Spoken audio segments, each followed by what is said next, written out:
From the beginning of this month, the price of about 25% of prescription medicines has been reduced by 40%. However, yesterday on Liveline, callers rang in to say that they'd noticed an increase in the cost of over-the-counter medicines recently, and many spoke specifically about Solpadeine. This is just a flavour of what they had to say to Joe. My wife went in this morning to buy into shopping into Navan in County Meath, and a friend of hers had asked her to get her a packet of Solpadeine tablets. So she went into one chemist and she bought the packet of Solpadeine, and she said, "I get one for myself," but she wasn't allowed to buy 2 packs. Okay. So she went into a chemist beside it and she bought the other packet of Solpadeine. And when she came home, she looked at the 2 receipts. The first receipt was for $2.99 for the 24 pack. Okay. And the second receipt was for $5.08 for the exact same pack of Solpadeine. It's just a little tube of lip cream, you know, for if you had chapped lips or whatever. It's called Cymex. Okay. And it used to be $3.70, $3.85 was kind of the normal price. And I went in there 2 weeks ago to the chemist in Bankstown Centre and asked for the tube of the cream.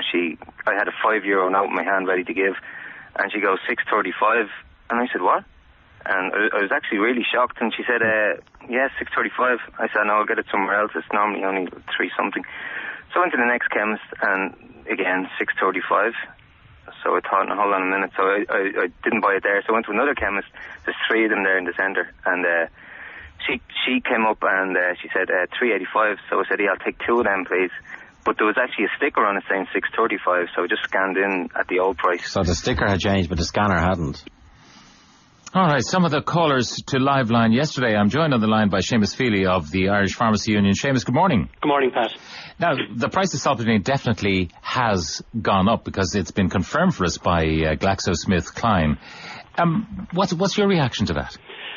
Well, I mean, we don't have any control over what manufacturers charge for the price of over-the-counter medicines, or indeed any other medicines either. They've upped the price to your members. They've upped the price by over 60% on Solpadeine recently, and obviously that price now is being passed on to consumers in some instances, and that is the price increase they're noticing. So similarly on the Cymex product, I understand there was a substantial increase in that last year, over 70%. 70% last year? Yes, on that product from. Well, it's up to 6 something from 3 something. The calculation on Liveline yesterday was about 66 2/3%. You know, 2/3 of an increase. Yes, that product has been increased again by the manufacturers quite substantially, and obviously that is the part of the explanation for the increase. Now, explain to me about the coincidence of pricing Solpadeine in 3 particular pharmacies close by being precisely at the same level. Now, how does that come about? Is there a recommended retail price from the distributor?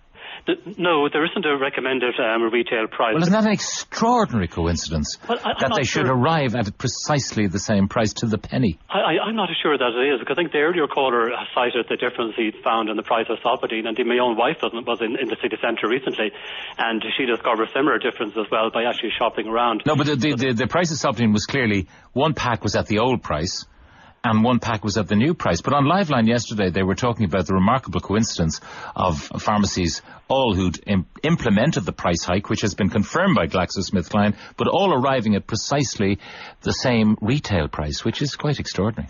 Well, I think what patients and consumers have to do in that situation is to shop around, and I think that they will find better prices.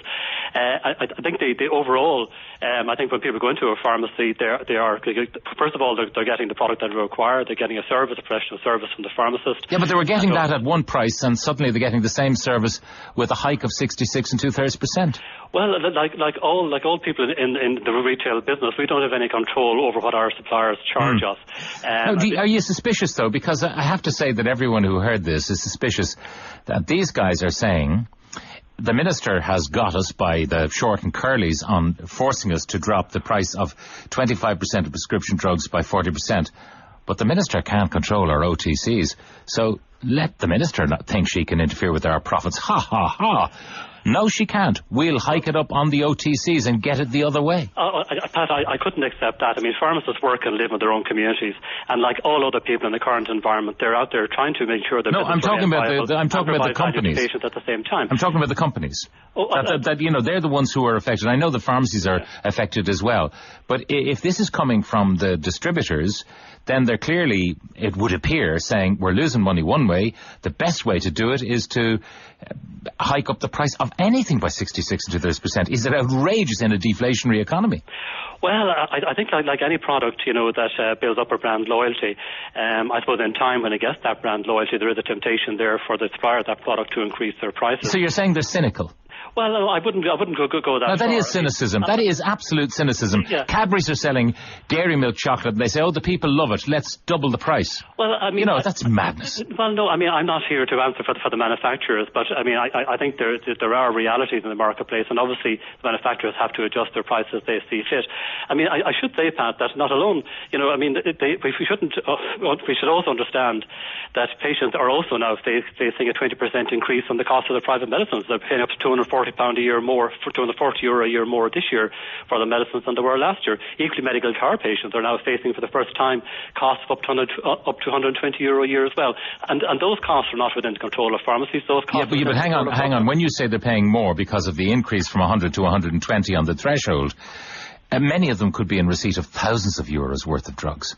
Isn't that so? Oh, absolutely. And they're the people that will be hit now for an additional €240 a year, which to a person who's unemployed, who can't afford that kind of expenditure, they're now facing that cost. No, but I mean, we shouldn't diss the medical service that does provide huge amounts of money in drugs at relatively low cost, even to those who are struggling.